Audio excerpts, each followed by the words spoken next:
Hello everyone, आप सभी का अपने YouTube channel Gopal Sharma updates पर मैं वेलकम करता हूं। ये जो वीडियो है दोस्तों फर्स्ट सेमेस्टर वालों के लिए मोस्ट इम्पोर्टेंट है, क्योंकि दोस्तों इस वीडियो में हम जो है हिस्ट्री सब्जेक्ट जो कि Delhi through the ages the making of its early modern history, जो ये सब्जेक्ट है प्राचीन काल से प्रारंभिक आधुनिक इतिहास के निर्माण तक, इस सब्जेक्ट के सिलेबस को देखेंगे। क्योंकि आप सभी के एग्जामिनेशन बहुत ही ज़्यादा पास आ चुके हैं, तो आप सभी को अपनी एग्जामिनेशन की जो प्रिपरेशन है कहीं ना कहीं अच्छे से करनी होगी, तभी एग्जामिनेशन में आप पास हो सकेंगे। तो चलिए दोस्तों, बिना किसी देरी के वीडियो को शुरू करते हैं। सबसे पहले यहाँ पे टोटल आपको इस सब्जेक्ट में दिल्ली थ्रू द एजेस में आपको टोटल 5 यूनिट्स आपको देखने को मिलेंगी, जो कि आप सभी को एग्जामिनेशन के लिए कवर करने होंगे। सॉरी, टोटल 4 यूनिट्स हैं और हर एक यूनिट्स यहाँ पे आपको देख सकते हैं। हर एक यूनिट्स में कुछ यहाँ पे आपको जो अपने सब टॉपिक्स भी देखने को मिलेंगे, जिनको यहाँ पे अच्छी तरह से हम एक्सप्लेन करेंगे। तो जो पहली यूनिट है ये आपके प्राचीन दिल्ली एवं उसके समीपी स्थान है। इंद्रप्रस्थ, अशोक के शिलालेख, महरौली, लौह स्तंभ और लालकोट।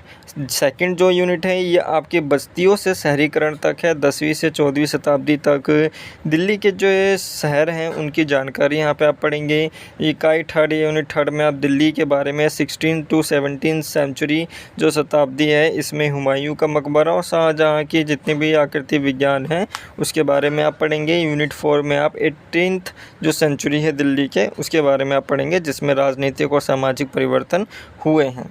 तो जो पहला यूनिट है जो कि आपका प्राचीन दिल्ली एवं उसके समीपी स्थान है, उसके एक बार सब टॉपिक्स यहाँ पे देख लेते हैं। तो ये यहाँ पे आप देख सकते हैं पहली यूनिट आपके सामने है और इसमें आप सभी को अपने दिल्ली के अतीत के अध्ययन के जितने भी क्या क्या स्रोत मिले हैं, सोर्सेस हैं, उसके बारे में आप पढ़ेंगे।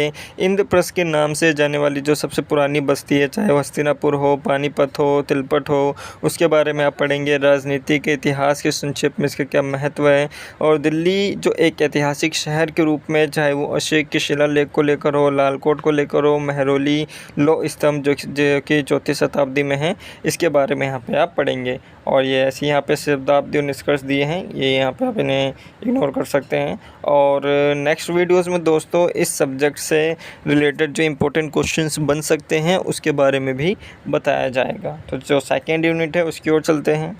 सेकेंड यूनिट जो कि आपका बस्तियों से शहरीकरण तक है, जिसमें आप 10वीं से 14वीं शताब्दी तक ये जो टाइम पीरियड दिया गया है, इसमें दिल्ली में जो विभिन्न शहर हुए हैं, सिटीज़ हुए हैं, उनकी जानकारी के बारे में यहाँ पे आप पढ़ेंगे। जिसमें आप शहरों का विकास, चाहे वो अनंगपुर किला हो या दिल्ली कुआना मस्जिद या जामी, इसका जो है किस तरह से विकास हुआ। इसके अलावा ग्यासपुर और किलियू खरी है, सीरी है, तुगलकाबाद है, फिरोज़ाबाद है, इन सभी जो शहर हैं इनके बारे में आप पढ़ेंगे कि इनका डेवलपमेंट कैसे हुआ। जो सेकंड टॉपिक रहेगा ये आपका वाणिज्य, जो महानगर हैं दिल्ली के, उनमें क्या क्या इनका उत्तरदायित्व रहा है किसी डेवलपमेंट के लिए, उसके बारे में आप पढ़ेंगे। खिलजी और तुगलक जो सुल्तान के शासन के दौरान जो शाही शिविर हुआ है, जो कैंप होते थे, उसमें दिल्ली में जैसे श्री अलाउद्दीन खिलजी हैं और इनके जो अधीन शाही शिविर वो कहाँ हैं, कैसे इनका निर्माण होता है, इसके बारे में आप पढ़ेंगे। कुतुब परिसर है, कुतुब परिसर में आप दिल्ली के जितने भी सामाजिक जीवन के केंद्र बिंदु रहे उनके रूप में, और कुतुब परिसर के संबंध में जो इसकी विभिन्न व्याख्याएं हैं, कुतुब मस्जिद की क्या यहाँ पे पवित्र आभा रही है, उसके बारे में आप पढ़ेंगे। उपसंहार कौन कौन से हुए हैं, उन सब चीज़ों के बारे में यहाँ पे आप सेकेंड यूनिट में पढ़ेंगे। सेकेंड लास्ट जो यूनिट है आपके दिल्ली, जिसमें आप 16वीं से शताब्दी जो वर्ष है इसके बीच में क्या क्या यहाँ पर डेवलपमेंट हुए हैं, चाहे वो हुमायूं का मकबरा हो, शाहजहानाबाद की जितनी भी विभिन्न यहाँ पे विभान आकृति है उसके बारे में आप पढ़ेंगे। चाहे उसकी स्थापना, जो शाहजहानाबाद है इसकी स्थापना कैसे हुई है, कौन कौन से प्रभावी विचार थे जिसके कारण इसकी स्थापना हुई थी। इसके अलावा शाहजहानाबाद में जो नगर परिदृश्य है इसकी क्या क्या योजनाएँ रही हैं, जो शहर की दीवारें थी, द्वार थे, इनका निर्माण कैसे होता था। इसके अलावा जो महल किला है, महल किले के जो प्रमुख भवन हैं, इसके अलावा झरोखा है, इन सब चीज़ों के बारे में यहाँ पे आप पढ़ेंगे। इसके अलावा यहाँ पे आप देख सकते हैं झरोखा है, और शहर के महत्वपूर्ण जितने भी स्थान, जितने भी बाज़ार थे उसके बारे में आप पढ़ेंगे। जो कुलीनों के महल थे उनकी जो हवेलियाँ हैं उनके बारे में, उद्यान के बारे में, किस तरह से उपसंहार होता है उसके बारे में यहाँ पे आप जो है इस यूनिट में पढ़ेंगे। यूनिट 4 जो कि लास्ट यूनिट है, ये 18वीं शताब्दी, जिसमें आप दिल्ली की राजनीतिक और उसके जो सामाजिक परिवर्तन हुए हैं उसके बारे में जानेंगे।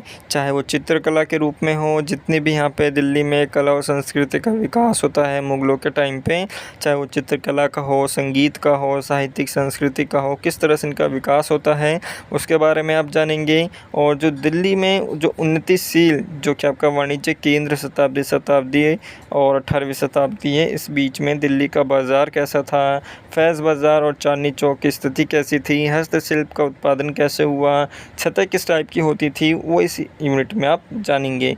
इसके अलावा शाहजहानाबाद में जो संगीत कलाएं हैं, इनका विकास कैसे हुआ, संरक्षण पद्धति में परिवर्तन कैसे हुआ, ध्रुपद की जो लोकप्रियता का ह्रास कैसे होता है, ख्याल, गायकी, कवित्व और तराना है, जंगला है, कव्वाली है, इन सभी का विकास कैसे होता है, वाद्य संगीत है, नृत्य रूप है और भंडेतिया हैं। ये कुछ ऐसे क्लासिकल चीज़ें हैं जिनके बारे में आप इस यूनिट में पढ़ेंगे। तो ये पूरा आपका डिटेल सिलेबस है जो कि आप सभी को एग्ज़ामिनेशन के लिए कवर करना है, और मैं कोशिश करूँगा कि हर एक यूनिट में आपको अप्रोक्स जो है उसका लेक्चर प्रोवाइड किया जाए कि ताकि आपको अच्छी तरह से वो चीज़ें समझ आ जाएँ। देखिए यही अपडेट थी, यही इन्फो थी, यही सिलेबस था। और कोई भी सब्जेक्ट के बारे में आपको जानना हो किसी भी सेमेस्टर का, आप कमेंट करिएगा। आपको उस सब्जेक्ट के ऊपर जो सिलेबस है, डिटेल सिलेबस, उसके बारे में आपको इन्फॉर्मेशन देने की पूरी कोशिश की जाएगी। तो इस वीडियो में दोस्तों केवल अभी इतना है।